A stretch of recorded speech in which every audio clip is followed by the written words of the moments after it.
All right. Well, welcome.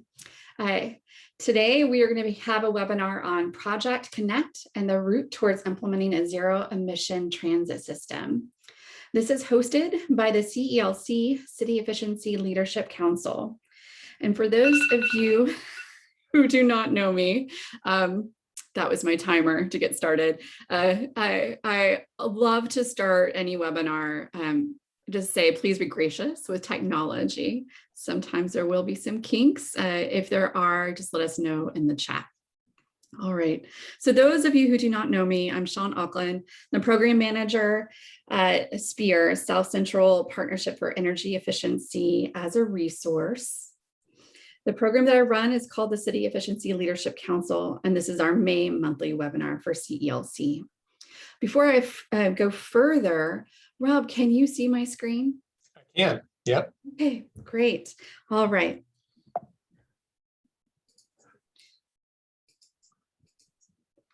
So I'm really excited. I want to talk a little bit more, but I'm really excited about our presentation today with Rob Borowski from the Capital Metro.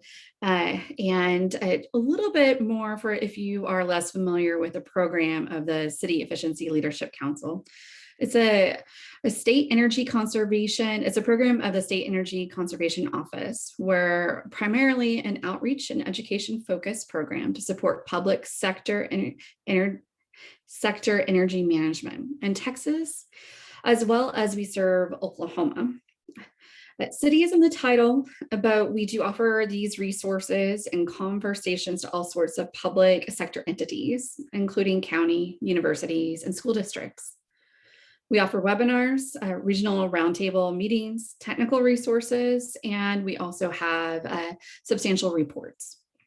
If you have not done so, we encourage you to take some time to browse our local government section of our website. Here you'll find on local government energy reporting more about the CELC, City Efficiency Leadership Council, and we also have an energy efficiency toolkit. To all of those of you who are attending today, you'll receive a follow-up information about the program, and let me know if you have any questions or like to get more involved. A few announcements today. Before we get into our presentation, our next CELC webinar is going to be a presentation from the ESG Energy and Security Group, which is a professional services company focusing on expanding the use of clean energy and environmental technologies and practices. Thayer Tomlinson, she's a program manager, will be presenting in June on benchmarking using Energy Star. We also have a couple of other events I wanted to announce, and that's the CLC Roundtable. It's going to be on June 10th. With SPEAR, with our collaboration with the State Energy Conservation Office and Houston Advanced Research Center, we invite you, as if you're a local government, to join our leadership council. And this one coming up in June 10th, we'll be discussing, you'll be having a meet and greet with myself and discuss annual reporting process and resources needed. This meeting is closed to vendors or service providers. Again, the date's June 10th, and we have 3 different times available, 10 a.m., 12 p.m., and 2 p.m. There are 3 different times to also serve the Central Texas, North Texas, and Gulf Coast.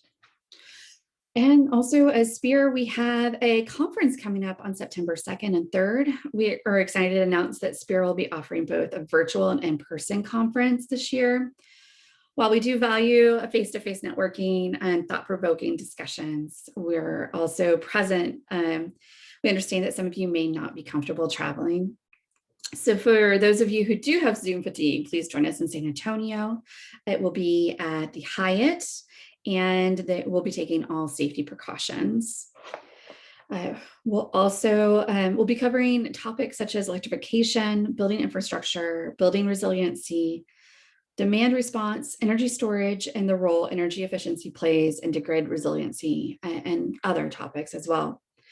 Right now, we're looking for keynote speakers, and as well as available on sponsorship. So feel free to reach out to me for more information.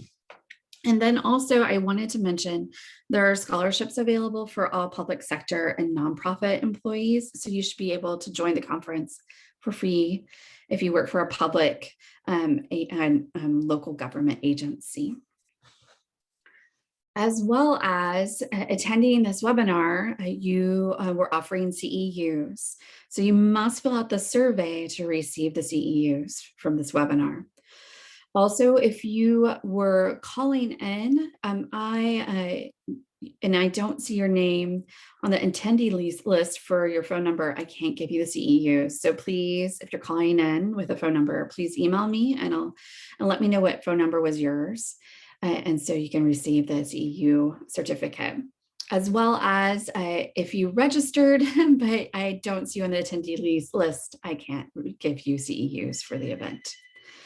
I also wanted to talk a little bit about our chat box before we get started. You're welcome to raise your hand, but all attendees are muted, but we'll be able to see comments in the chat feature, and we can address all the comments at the end. But if there's any our primary way of asking questions during the webinar will be during the chat. Make sure to select the drop-down option to send your question to all panelists and all attendees if you want folks to see your question. You also have the option to send your question directly to me and Rob without the entire group seeing it. Please use the chat function so we can hopefully have some great questions and good discussion at the end of the presentation.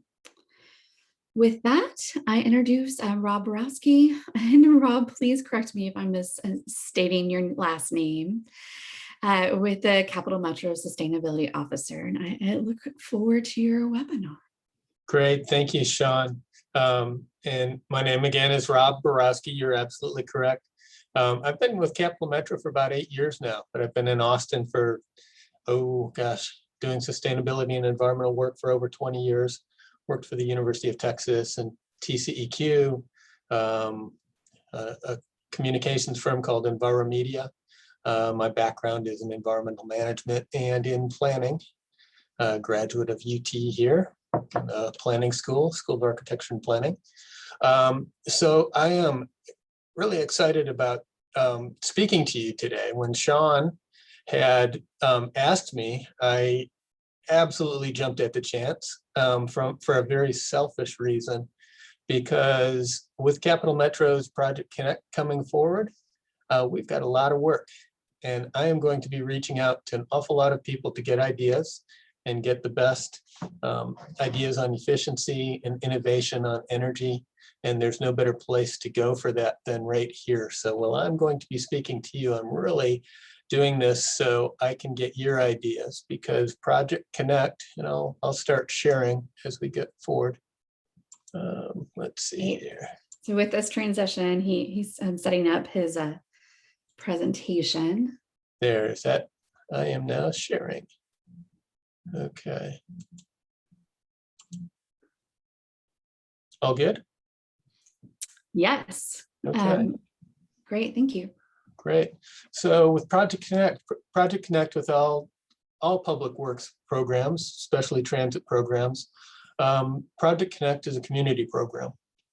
So while Capital Metro will be guiding the program and guiding the implementation of it, it's really a partnership. It was voted on by the citizens of Central Texas. It's a partnership with City of Austin and many organizations. And well, most of a good part of the planning has been done. As you'll see when I get into the program, a project of this magnitude, this intensity, will always continue. It is always going to be continuing to be designed throughout the system, although there are definite benchmarks and definite processes. There are definite places where, like the map, that are going to be definite. It's going to be an evergreen process to go through with the implementation. We'll always be learning. Project Connect, and if you're not from Austin, if you're not familiar with the program, Project Connect is the regional transit system that was passed in November of 2020, last year. Seems like eons ago, but it was only a couple of months ago since this was passed by the voters. And it is to develop a transit system for Austin for the future, for going into the future. And you'll see how this is set up. So first off, a little bit about where sustainability and environmental sit in at Capital Metro. And Capital Metro is we are an entity, we're a subdivision of the state, just like cities are.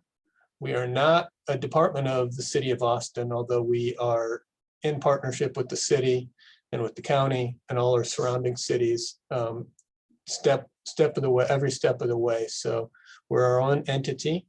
But you'll see here in our strategic priorities, and this is our guiding document. We're in the process of revising this, but sustainability is one of our 4 strategic priorities. And it includes, and it looks at it from a true sustainability standpoint, where environmental, resource optimization, finance, safety, and culture are all part of sustainability. So has a high priority in our agency. Currently, and this is our current stats, well, current stats as of last year, we are, although most of our services are here in the Austin area, member cities from around Central Texas can opt into our service area by creating a partnership with us, a partnership agreement, and through cost sharing and through a plan. Our annual budget of $403 million in 2020. Our ridership, 31 million annual trips. We have 70 full-size buses. This doesn't include some of our smaller buses, our transit, our metro access vehicles and things like that. So that's our statistics. Until COVID hit, we were one of the only agencies, transit agencies in the country that was seeing continuous growth. Since our system redesign in 2016, our Connections 2025 plan, where we just redesigned how our buses were routed and the frequency of that, and added many more high frequency routes and standardized some of our timing and stuff like that. We saw 18 straight months of ridership growth, and usually 1% to 2% growth is pretty good for an agency in a year. And we saw over 8% growth, and we were continuing to see that growth expand until the pandemic hit. A couple of really cool things that I think that was great for the community is we added kids K through 12 could ride for free.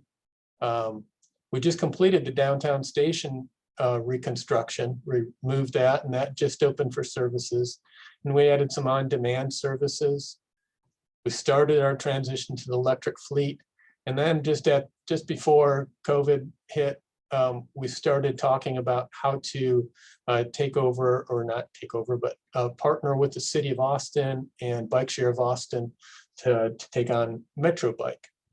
So today I'm going to go through a couple of things. I'm going to go through a quick overview. Well, I'm going to go through an overview of Project Connect to let all of you kind of in the air, both, and I'm realizing that even people that voted for the system don't realize the magnitude of the system.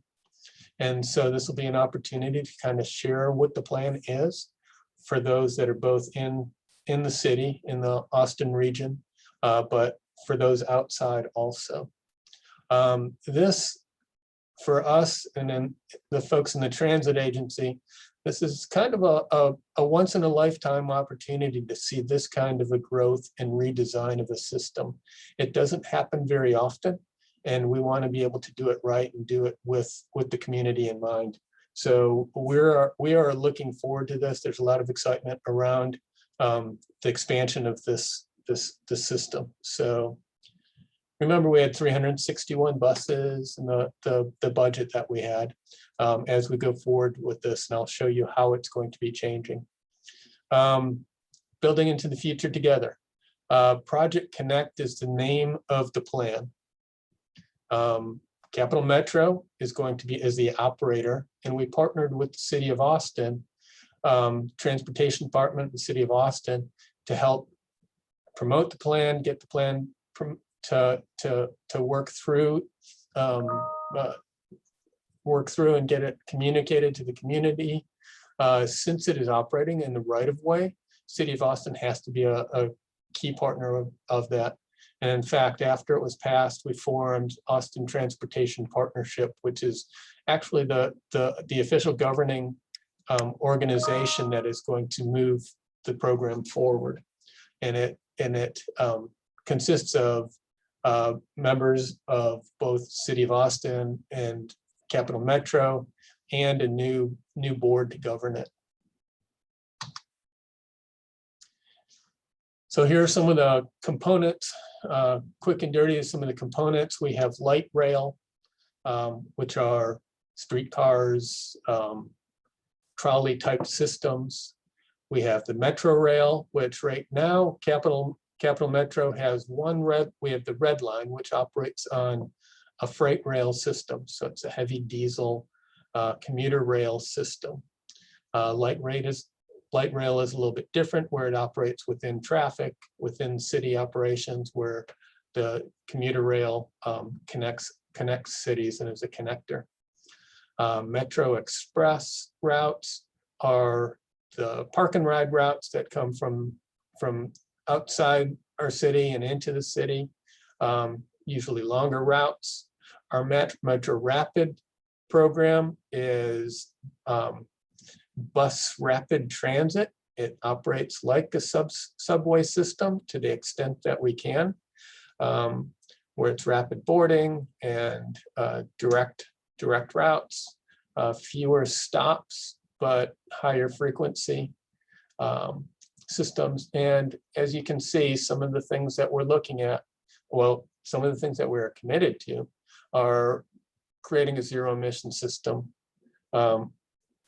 including technology to improve our system, adding connectors, first mile and last mile connectors, smaller vehicles that can connect into our system, and improving all of our maintenance and public facilities through adding amenities that make sense to us, like MetroBike, and make sense to the community.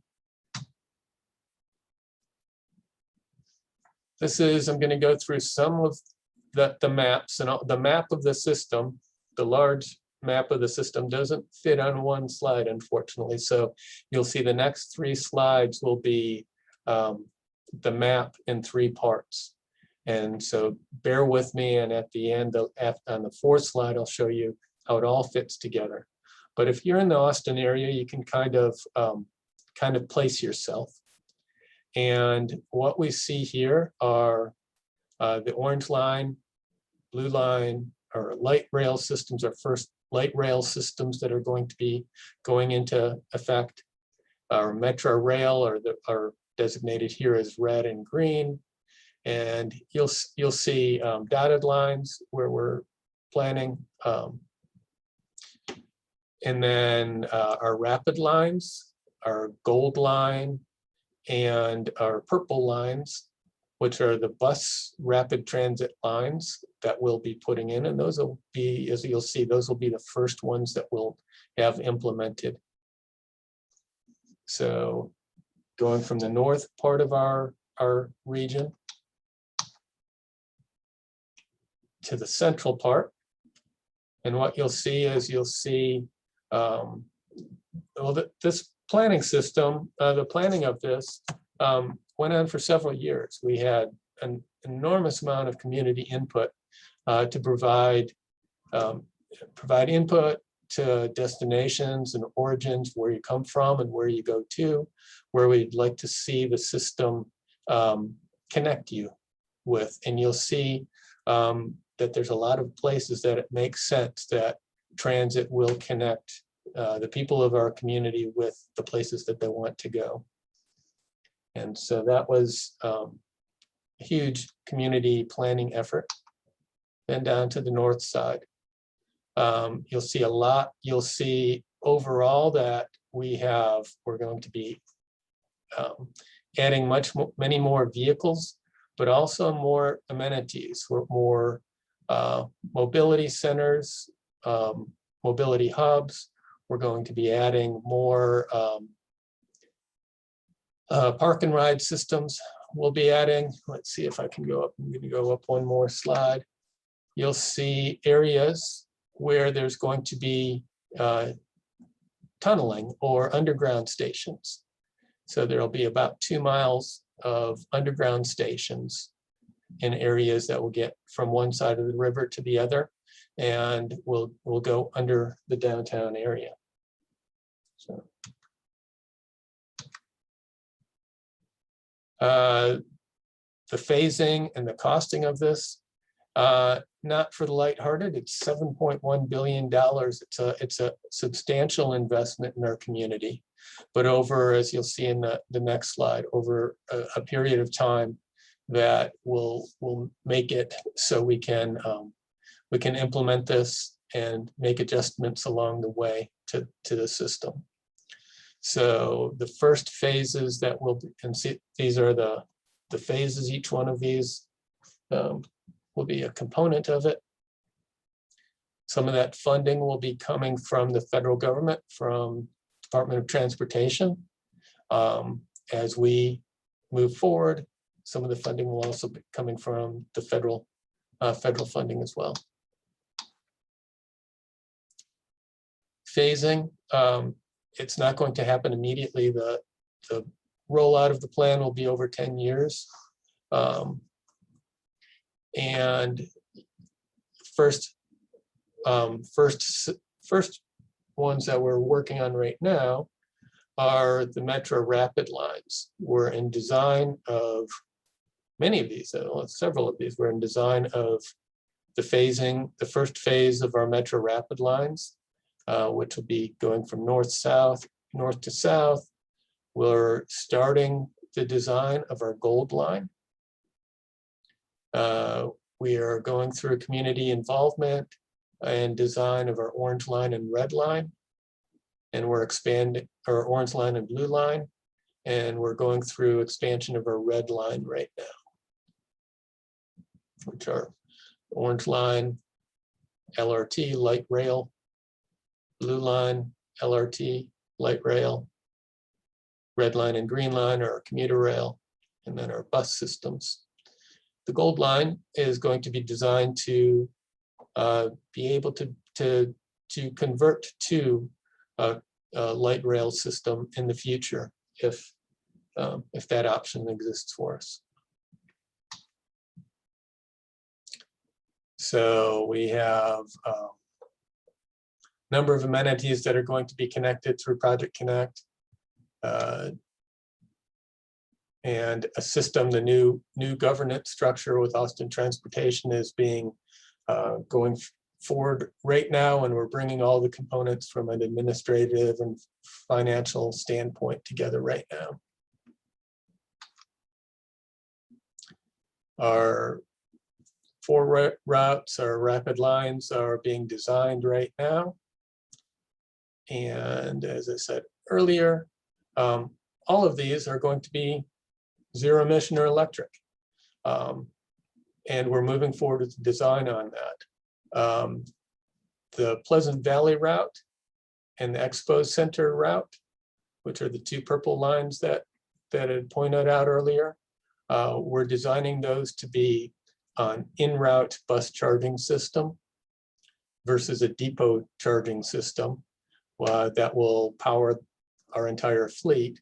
There are going to be a couple of specific routes that will have right-of-way charging systems that'll charge our buses. And as I go into the bus technology, I'll point out the difference between depot charging and en-route charging.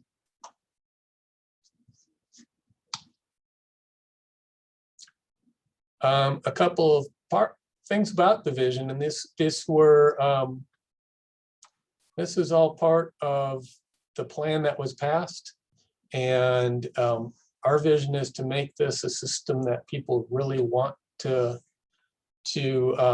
ride, because it's going to be a viable option for transportation in our city, which continues to grow. If you've been out on I-35 lately, it's back to the same traffic level as it was pre-pandemic.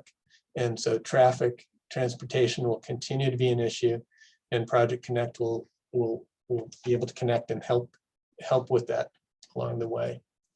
But the system will be designed we're not just looking at the vehicles and the transit itself, but what are the amenities going to look like? What are the pedestrian features and the bicycling features, the landscaping, the energy use, connectivity with neighborhoods? All of those are key components of the things as we move forward. This is what the downtown station tunnel might look like. Currently, these are all renderings. However, they are pretty close to what we have seen other transit agencies implement, and what we see the vision of what we have as a vision going forward. This would be an example of one of our mobility hubs or regional transit systems or centers. We know that, and these are real life examples of peers of ours that have developed really great designs and community assets, and that's our intention as we move forward.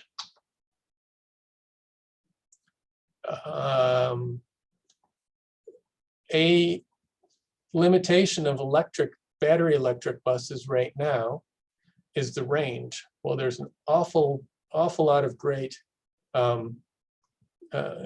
things that we're seeing, and the technology is really moving forward quickly. The range is still a bit of a challenge. We have had electric buses in our system we've been studying and looking at battery electric buses for several years, 5 years, 6 years. We've had buses here that have been demo buses that we've had on long-term loans. We've had buses come through here at 2 weeks at a time in August to see what the performance looked like. And we're pretty comfortable that our buses will obtain a range of about 150 miles right now in the current configuration. That's not enough for all of our routes. So we are looking at how we can extend that range.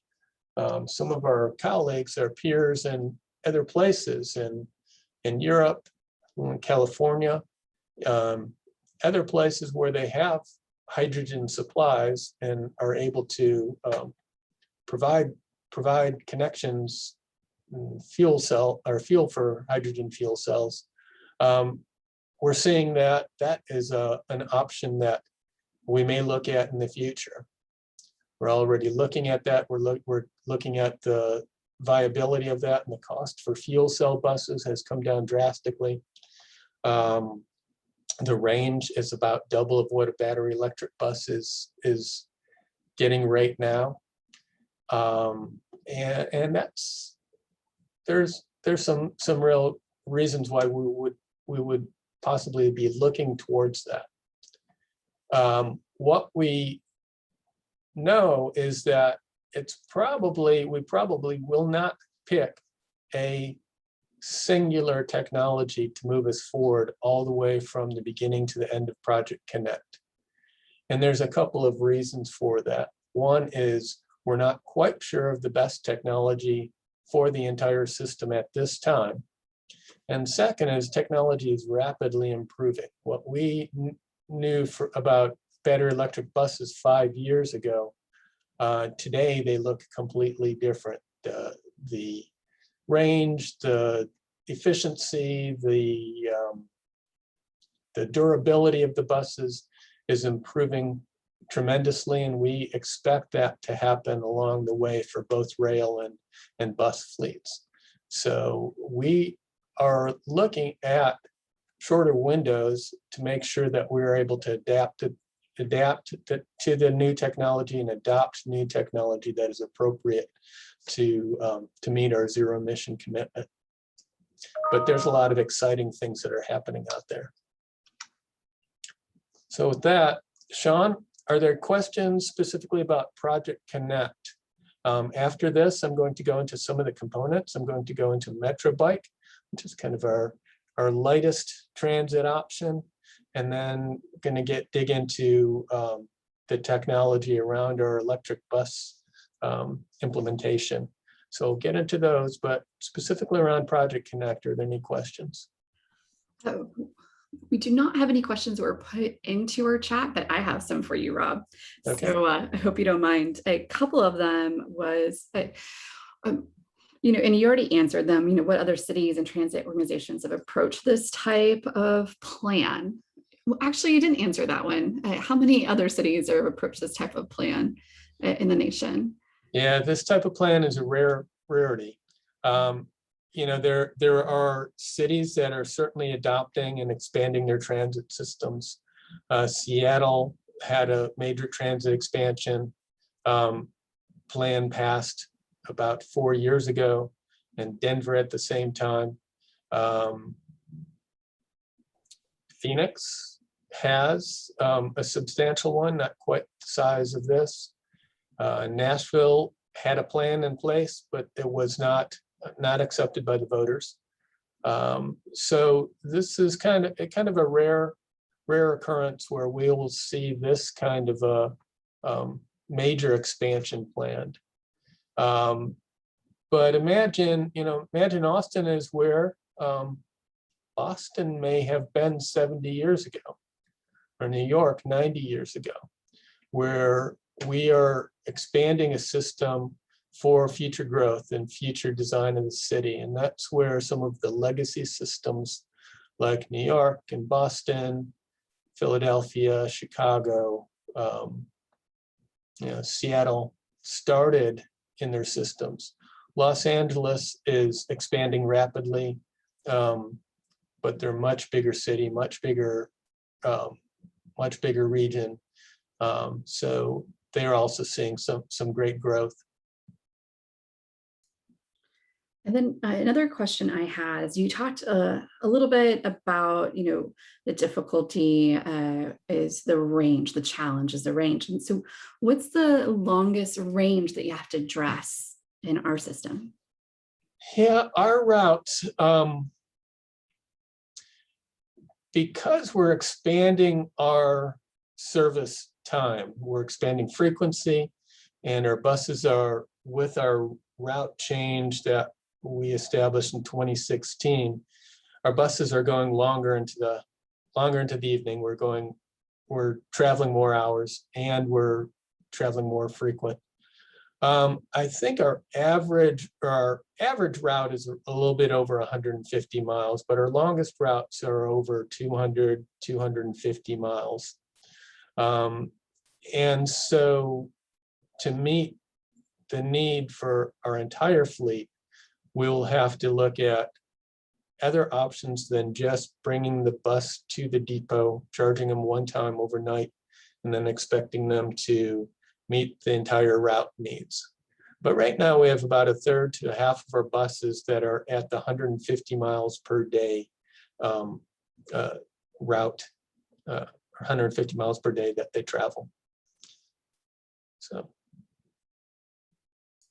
Thank you. And finally, Rob, just the last question, and that was really, you were excited about putting together this presentation to talk about Project Connect. So I thought about it. I was just like, well, what kind of guidance are you looking for implementing Project Connect? What kind of people are you looking to reach out to you and collaborate? Yeah, well, Project Connect is, as you can see, well, we're all energy professionals and public officials here, or public agency staff here. Imagine transporting and imagine providing zero emission energy for this entire system. Our electric buses alone, the small fleet that we currently have of about 12 buses, is coming pretty close to our entire agency's energy use, electric energy use, for all of our facilities, all of our buildings, our maintenance shops, and everything else. Those 12 electric buses are coming close to totaling what we use in all of the rest of our operations. So when we expand our fleet, electric energy, at least right now, well, electric energy will always be a key component of this. And how we provide that energy and where we provide that are kind of ongoing discussion questions that we have. Technology, new and innovative technology, and we'll talk a little bit about this at the end. Anything that Spear has talked about in the past probably 5 years, from battery storage to renewables to energy efficient municipal components.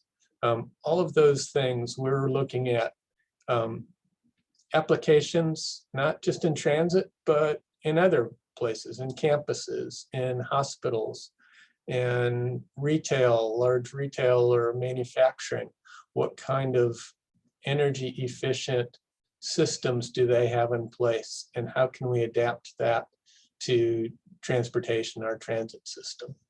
So we're looking at that, and we'll in the design aspect also is going to be something that will be reaching out to an awful lot of partners. So all assets or facets of environmental and sustainability planning, we'll be looking at ideas on how we can include that in this design. Thanks, Rob. Well, okay. So next, let's see. So as I said, MetroBike is our shared bike system. And I know you've seen, if you're in Dallas, Houston, San Antonio, El Paso, Austin, you've seen some form of this electric or bike program, which are shared bike programs. Usually they can be either implemented in a tourist area, or in the way that we're looking at it, as a true component, kind of an extension of our metro system, where we can connect with neighborhoods, where we can connect with places of business.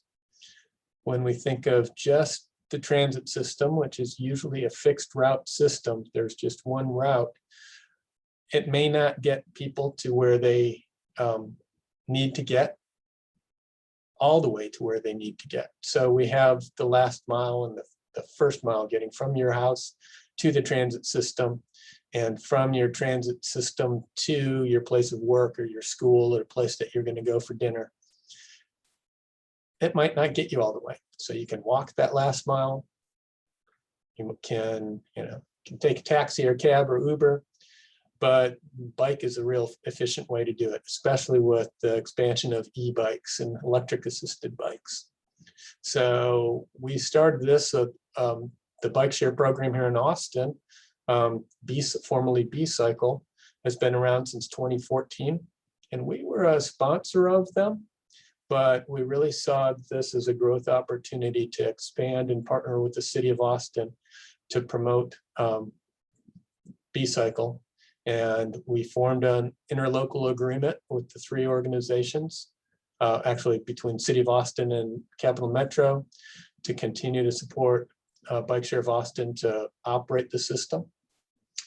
we changed the name, continued marketing it.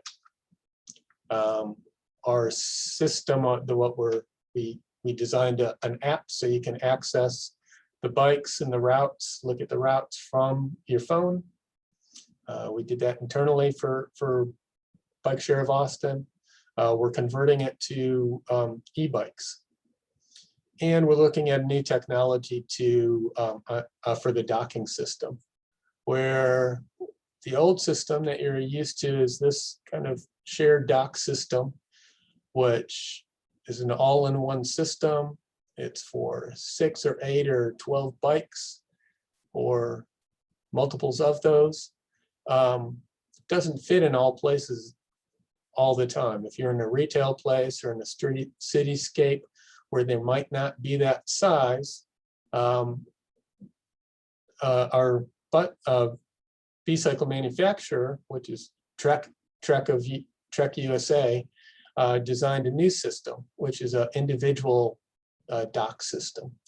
And that can be configured in all kinds of different ways and configurations. So we're excited about implementing that with the e-bikes, the app, the new docking system.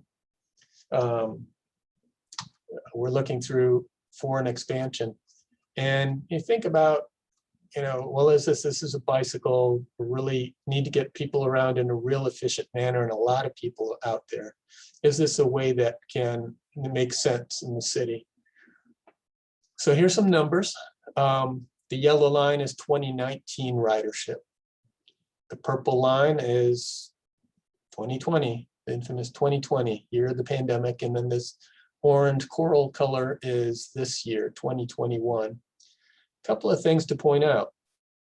In 2019, and here's March, those of you in Austin know about South by Southwest. Bike Share of Austin had been because of South by Southwest. It had one of the strongest, largest riderships of any bike share system in the world because of South by Southwest, earlier South by Southwest and Austin city limits, where there's an awful lot of riders. So this is 2019. I'm sorry, this is 2019. And you can see the ridership in March here. Commercial scooters came in at that time, and the system saw a drastic decrease in ridership because of the new mobility options available. And so there's a decrease, but still a continued strong ridership. During the pandemic, or during 2020, system ridership was increasing, certainly saw a decrease, increasing to South by Southwest, where we in the system brought in 200 loaner bikes, e-loaner bikes from Trek to put into the system in time for South by Southwest of last year in 2020. Pandemic hit, ridership decreased immediately, but then ridership continued to go up and up. And in July, August, of course, it dipped because of a little bit of hot weather and things that were going on. But ridership continued to grow beyond the 2019 pre-pandemic numbers. Now we see ridership in March without South by Southwest even higher than ridership from 2 years ago during South by Southwest because of the e-bikes and because of transportation changes during the past year. This dip down here was because of our wonderful winter storm back in February, and that makes sense. But these numbers are very, very strong because of systems. And so we're seeing this as a real opportunity to connect with our system and expand the reach of our system. So we're going through a planning process. We are going to be transitioning all the pedal bikes, or adding all bikes from here on out that will be added will be e-assisted bikes. We'll continue to have the pedal bikes on board as we see, because we're seeing this growth occurring. We're going to design the system and design the expansion to be connected with our transit facilities, with the all ages, all abilities bike system and the bikeways that City of Austin is putting in place. And we're going through a kind of a community strategic planning process right now with focus groups to see where we want to grow the system and how we want to grow that system. So we're looking at all kinds of things, how it supports transit, a look at crash data to see where we should avoid or where we can improve the routes to make sure that the system is safe for users. We're looking at equity indicators.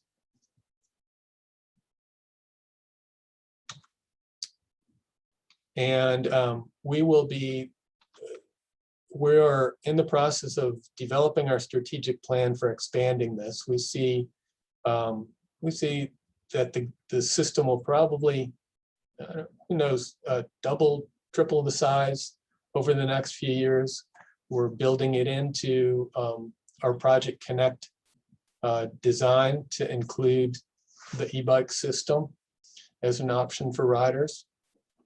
And we're going through the strategic plan right now, which will be kind of out and available in September. So we'll know which direction we're going to grow into. Any other questions about the bike share system? No, Rob. All right. And finally, a little bit about our zero-emission buses. We started our zero-emission bus program, believe it or not, before. I've been here for 8 years. We had just, at that time, let's see, there was a fuel cell bus that we were just, we had just brought on our second phase of fuel cell bus pilots. We partnered with Department of Transportation and Center for Transportation and the Environment. We had a fuel, and University of Texas. We had a fuel cell bus that we piloted. In fact, we're the first agency to pilot a fuel cell bus probably 12 or 15 years ago. We had a fleet of natural gas vehicles, about 30 CNG buses, and several hybrid buses. And we even had a demo battery electric bus that was, I think, a project of the engineering school at Rice University that was on board here. And that was all before I came to the agency 8 years ago. So we have a history of looking at clean emission vehicles and a healthy skepticism of those that may or may not actually provide clean air benefits. So we've continued to look at the technology and saw that battery electric buses were really gaining a lot of steam about 8 years ago or so, with a couple of US manufacturers that were providing commercially available buses. At that time, the design of the buses and the system design, the buses were being designed to be kind of like a trolley system, where there would be en route charging. The bus would travel for maybe a 30-mile loop or a lap, charge up, and then continue. And that was the way that buses were being designed. As battery technology improved, we saw the range expand drastically from 20 or 30 miles to 50, 70, 100, and now beyond 150 and beyond that. We're looking forward to seeing where they go, but with the range extension, we're seeing many more options for implementing the electric bus program. This was our first electric bus of our new fleet. And a couple of time points here. First buses came online in 2019. December of 2019, we had 2 buses. The way we launched the bus program was buses were still a little bit more expensive. In fact, they are more expensive than the diesel buses, about a third to a half as expensive.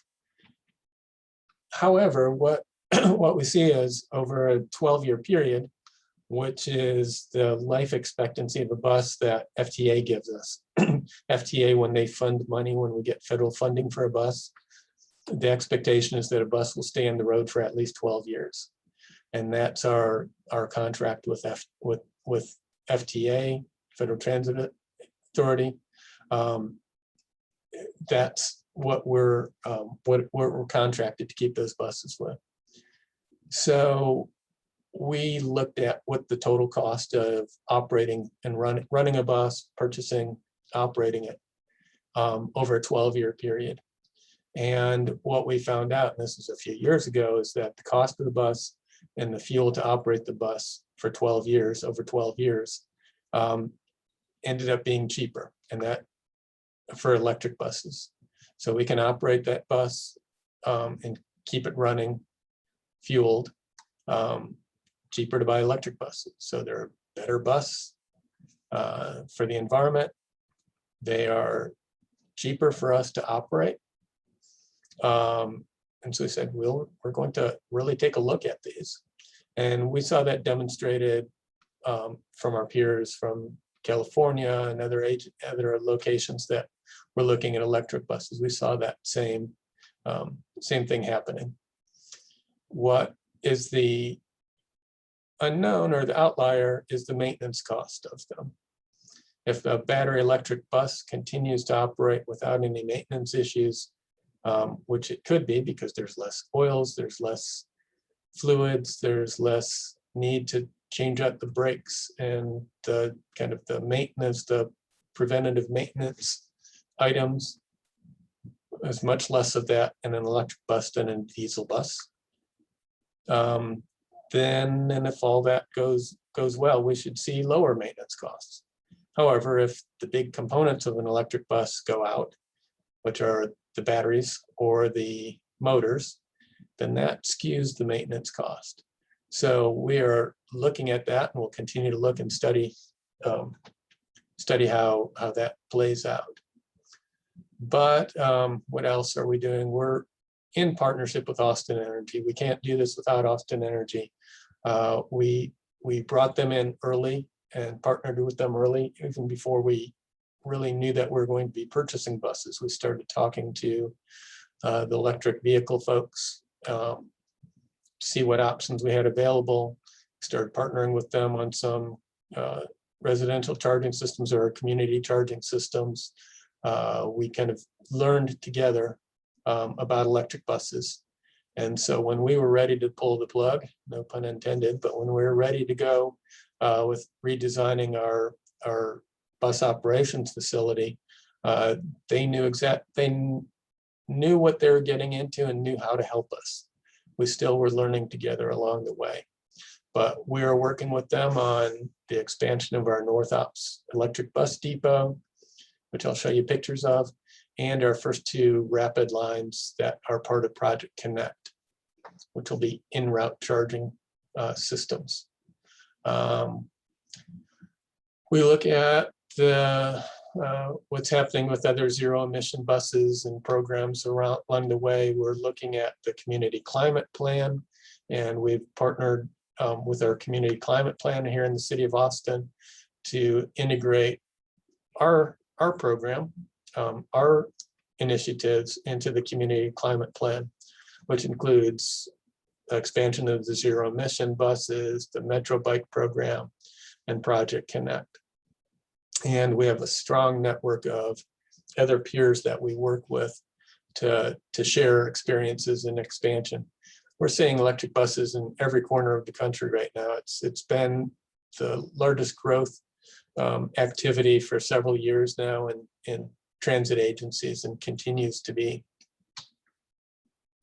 So we started work in 2018 to expand our system.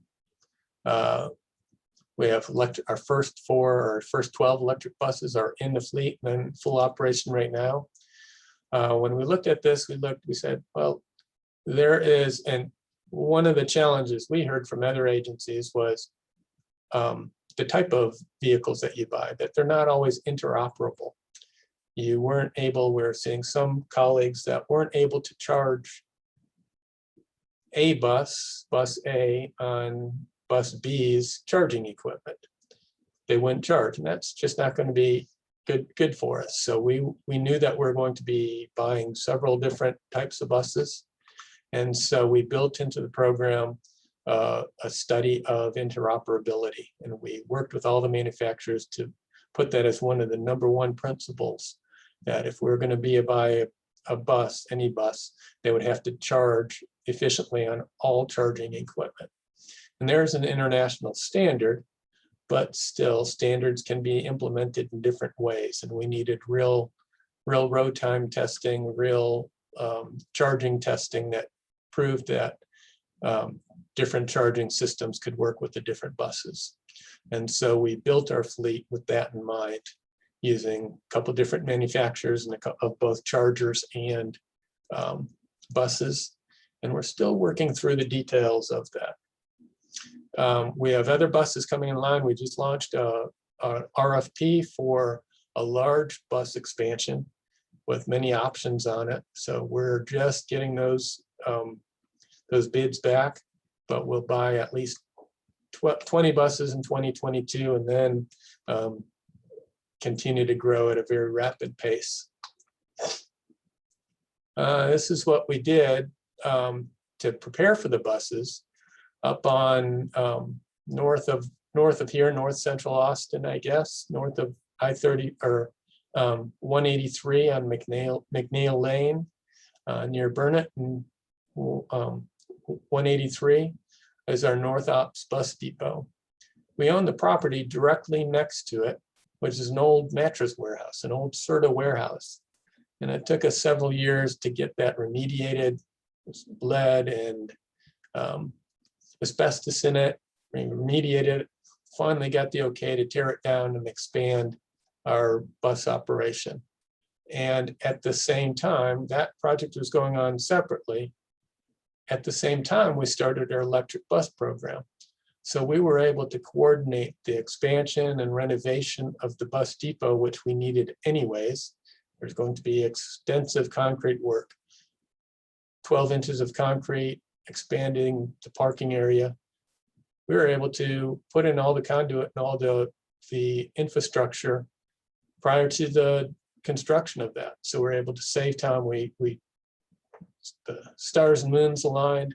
We're able to do it and save an awful lot of cost and headache of having to go in and retrofit afterwards. So here's the space that we're looking at.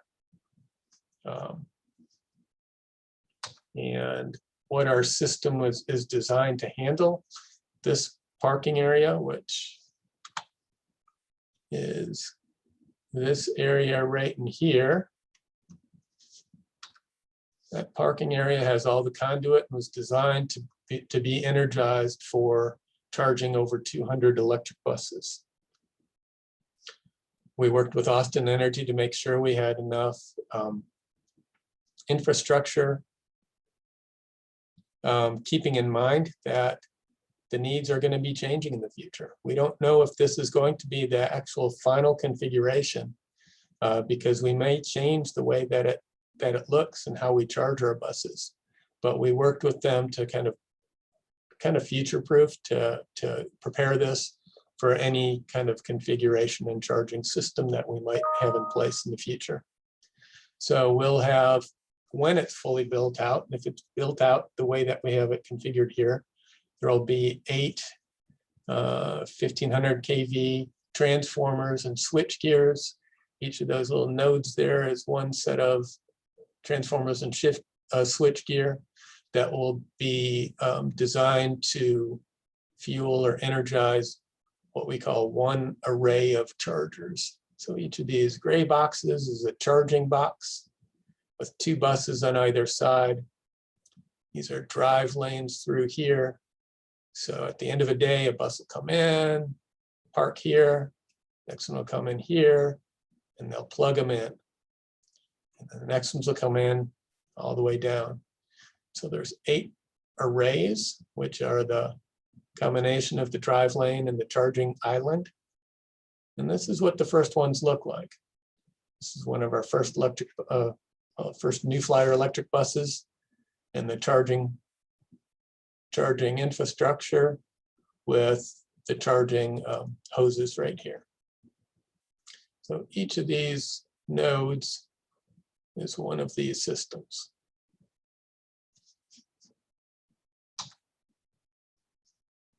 These are the Proterra chargers, but we have Siemens chargers, another manufacturer, also that we're testing side by side. And you'll see that the ones that we have in the system right now are the 125 kilowatt systems. The Siemens equivalent is 150 kilowatts. But you see they go up to 500, now up to 650 or 700 kilowatts for charging. This is for depot charging. For this system here, at the end of a day, a bus will come in and it will charge. It'll take 3 or 4 hours to come to a full charge. So it'll stay stationary for 3 or 4 hours and then be ready for the next day. The larger system, of course, can charge much faster. And that's equivalent to what we have here in the overhead chargers, which are the en route chargers, which is not our bus, but is what we will be implementing in our bus rapid transit lanes that we're designing right now. Something similar to this, which is an overhead pantograph charger where the contacts are both on at the end of this arm that we see here and on the top of the bus. That's where the contacts are to charge. It's an automated system that is GPS activated as the bus comes into the depot. And these systems also are in the 450 to 650 kilowatt size. This system will charge that bus in about 10 or 12 minutes. That bus won't have the same range. It won't have a 150-mile range. It might have 80 or 100-mile range. That's dependent based upon the size of the batteries we put in. But you can see that we design, if it's solely an en route bus, meaning it goes around and laps around, we'll lighten that bus with less batteries in it. If that bus is both, is adaptable to be both depot charged and fast charged, then we need more batteries and a slightly different chemistry to allow for that to happen, so we can have kind of interoperability. So those are some of the things that we're looking at. And here, Sean, if you can, pull up that video. I just wanted to give you kind of a sense of what an electric bus feels like.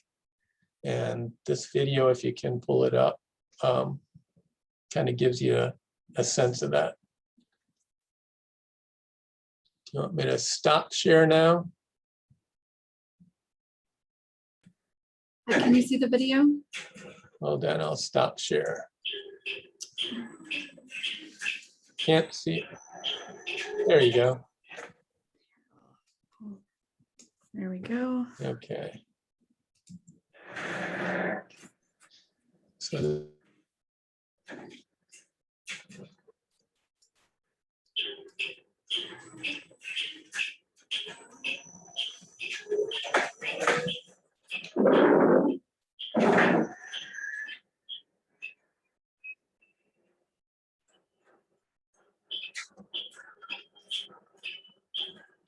unfortunately, you can't quite hear it, but I urge you, if you're interested, to take a look at this video. If Sean can send it out around later.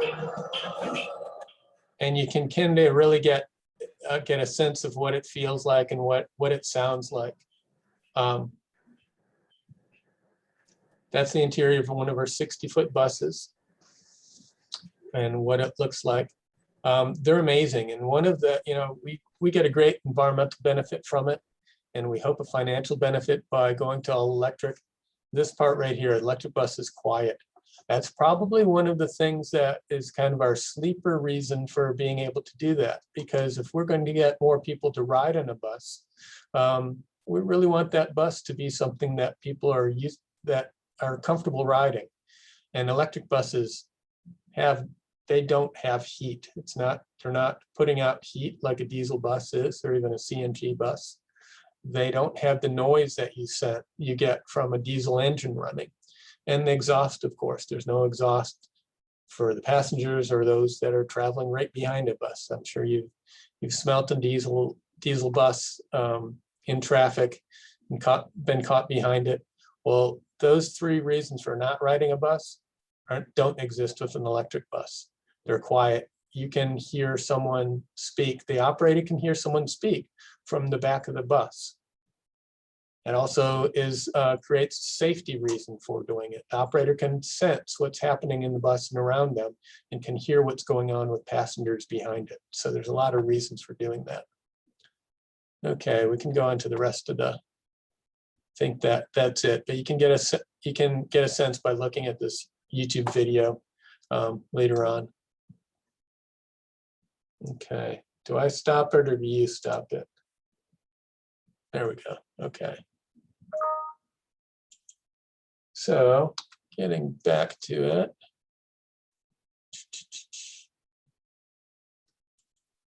And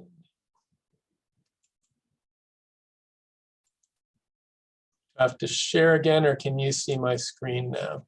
You will need to share again. Okay. And unfortunately, yeah, you couldn't do the volume. I'll have to explore that in future webinars. That's okay. We are all learning. Okay, so now you should be able to see the rest of it. Is that right? Yep. Okay. Yeah. So final couple of slides. What does the future look like for us? We've got some pretty strong programs going on right now, and we're really excited about the success of things like our electric bike program and our electric bus program. But we know that there's going to be an awful lot of work ahead of us to create a zero-emission system, super efficient system for meeting all those transit needs. And so we don't know where any of this is going. But we're definitely looking into all innovations that would be able to help us power this system, including, as I have here, battery electric storage systems and microgrids, fuel cell vehicles, vehicle to grid technology. During the storm, Uri, we learned a lot. We, as a transit agency, are a public service. And during the pandemic, we provided Wi-Fi services on our buses that were not in service. So we provided an operator on a bus in areas that where school kids might not have had access to Wi-Fi. So that bus served as a place where folks could go and do, connect and complete their schoolwork. And we see that as a continuing part of our transit mission, is to provide services that are ancillary to transit alone. But why can't we really create a robust vehicle to grid program that could provide community benefit in an emergency or resiliency to communities? And so we'll be looking at that. And we're looking at large scale commercial scale renewables. This is a photocell system. I think this might be from our colleagues in Phoenix, this photo, but we're looking at how to do this, how to implement this over our North Ops bus facility that I just showed you earlier. And this combined with the battery electric bus technology really helps us to reduce the grid, reduce the peak operations, and provide that extra benefit for kind of stabilizing the grid. This combined with battery storage, although neither one of those will completely energize our system, they will be components that we'll be looking forward to create an overall efficient system. And then finally, partners, we are implementing programs, and overall the project system will be looking at how we create a green system from a building and infrastructure standpoint, as well as transportation. We are partnering with Austin Energy not only to kind of provide the energy, but we committed to being all GreenChoice energy until we can get to our own renewables. But right now we're on 100% GreenChoice energy for all our electric needs. We're working with Austin Energy's Green Building Program, the basis for the LEED program, many of you know. We're working with that great team here to help us design our buildings and our structures in the most efficient way possible. Many of our public facilities are not conditioned space, so we're working with them to kind of help update their rating system for unconditioned space that are still structures. That's an interesting project that we're working on. We're also very excited about a program called Envision. If you're not familiar with it, Envision is like LEED or like Austin Energy Green Building Program. It's a rating system and a kind of sustainability framework, but where LEED and Austin Energy Green Building focus on the structure, the conditioned structure, Envision focuses on all the other components of a public infrastructure or a public works program. So it really applies for those things like this, like bridges, like transportation systems, highways, parks, water systems. And we're really excited about using that as a framework that can help guide all of our kind of sustainability commitments through Project Connect. And there's the kind of categories of credits that it focuses on: quality of life and leadership, resource allocation and materials use, energy use, natural world, habitat and water conservation, and then climate and resiliency. So we're looking at how that is going to be kind of create a kind of a framework as we go forward and build our system. In our overall transit agency association, American Public Transportation Association, APTAS, has a sustainability commitment program that we are members of, and we're at the kind of gold level with that. So all these programs with Sean, as your question earlier on, is how can partners, participate in this program? As I said, this is a community program, and we're looking for all ideas are on the table, and we'd love to hear from you. So with that, thanks for listening and bringing me in. I hope to learn from all of y'all on about ideas that can take this program forward. Thank you so much, Rob. I want to say thank you, and I know that we're a bit over time, but there were some great questions that came in. So this is being recorded, so we might as well answer those questions and ask them of you, Rob. And so if you don't mind turning on your camera. Sure. Rob, and we'll kind of go through these questions. And I have some closing statements that I just want to follow up with real quick, and then we can go into the questions a bit more. Is that I'll be having an email with the resources along with a survey. And I learned so much in this past hour, Rob. I'm pretty excited. So those of you that have to leave, thank you for joining us, and see you next time. But let's ask some questions. We're recording, we're using technology. So a couple of them were, one question was, Capital Metro looked how this system will benefit low-income communities in Austin and addressing transportation burdens of these vulnerable communities. So there's a couple of equity questions for you.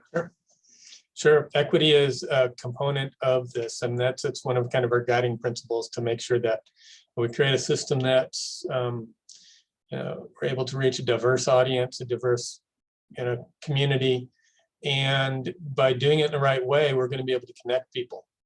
We're going to be create a system and infrastructure that is, I guess, well, it's not going to be zero cost. It's going to be a really kind of low cost compared to owning your own vehicles.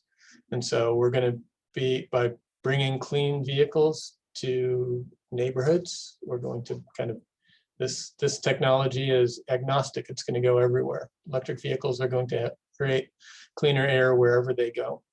And we're also creating a system to connect with things like electric bikes, e-bikes, and electric vehicles to provide a transit infrastructure. One of the programs with electric bikes themselves, we're working with Austin Energy to implement and educate,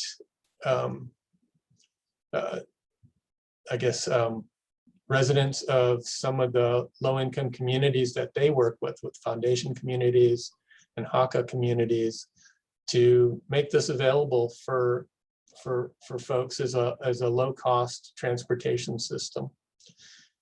Reliability is a key part. High frequency and more service is key to providing transportation services and make it equitable. And those are all things that we'll be building into the system. Thanks. And then another question was, will the construction involve the displacement of communities, especially under-resourced and vulnerable ones? And Good. Yeah, we're not quite sure exactly how that is going to happen. I'm sure there will be some, impact on communities during the building of that. And if you saw earlier in one of the slides, there's a displacement fund that's built into Project Connect's budget that will prepare for that. And we have both the board of Austin Transportation Partnership, which is the overall governance structure, and Capital Metro's board are making it a priority to do it in such a way that we minimize any impact on the communities as we go forward, and figure out how to work with those where we do see displacement or impacts of any kind.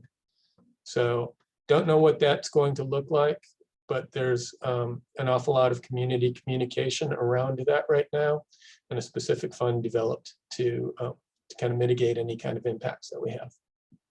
That's great. And also, what has been done to kind of understand the environmental justice of moving this forward in some of the communities? Yeah, all good questions.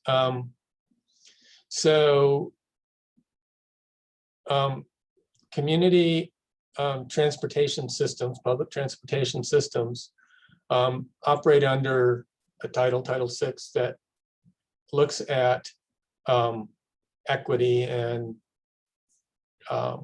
making sure that we meet the needs of all community members. So we have a whole system where we're going through that system. So it's kind of governed. One is it's governed by the federal rules that we adhere to, and two is that we've got some communication with a lot of communication with all our communities through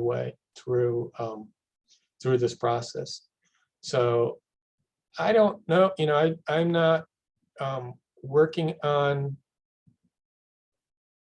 I'm not the planner that works on all of the siting issues and siting initiatives, although we do have folks that are there. And I'd urge you guys to, if you have questions around that, get involved and look at the Project Connect website, and there's community involvement opportunities there. There are opportunities to look at all of these routes as they're moving forward, and voice your ideas, voice your questions, participate in the planning process. It's open. It's one of the largest kind of community communication programs and planning processes that's out there. So I kind of urge anybody that's interested to get involved. What I do know, and we've learned a lot, is that there's an awful lot, not everybody that might be impacted is able to communicate during the times that we normally, that, a lot of people can. It's not, they're not, it's not during 8 to 5, or it's not only on weekend mornings that are available. So I know our communications program is doing an awful lot to open up online systems for providing input, Zoom chats, Zoom communication, working in the communities and neighborhoods directly, and opening up to all kinds of hours. So they're doing what they can to reach as many people as possible in the planning process. Thanks. And I'll put the link to Project Connect and the resources that I'll send out in an email. Okay. Those were the main questions regarding equity. And then I just had one or two. Hopefully you can humor me, Rob. It's just with I was curious on the average costs for the cycling recharging stations. Like, how much does it cost for the energy? Like, how much energy they use, and then how much does it cost to support one? Oh, let's see. The stations themselves, and I wish I had those numbers, but to power them is fairly minimal. There are battery vehicles. There's a battery in both the charging station itself and the bikes. They are charged, if I remember, from our friends at Bike Share of Austin. I think they usually charge them about once a week, once every 2. Well, I think the stations are charged once every 2 to 3 weeks. And there's a small battery in there. So I don't know what the cost is per bike or per mile yet, but that's a good question, and we can certainly look at that. Okay, thanks. Well, I always have lots of questions, but I'm going to go ahead and end it and say thanks so much for your time and sharing your information. And so I'll be uploading this to YouTube, so that's going to be shared, and I'll follow up with that. And thank you everyone for your time and joining us, and I'll look forward to seeing you at the next one. Excellent. Thank you all. Thanks for sticking with it. Bye. Bye-bye.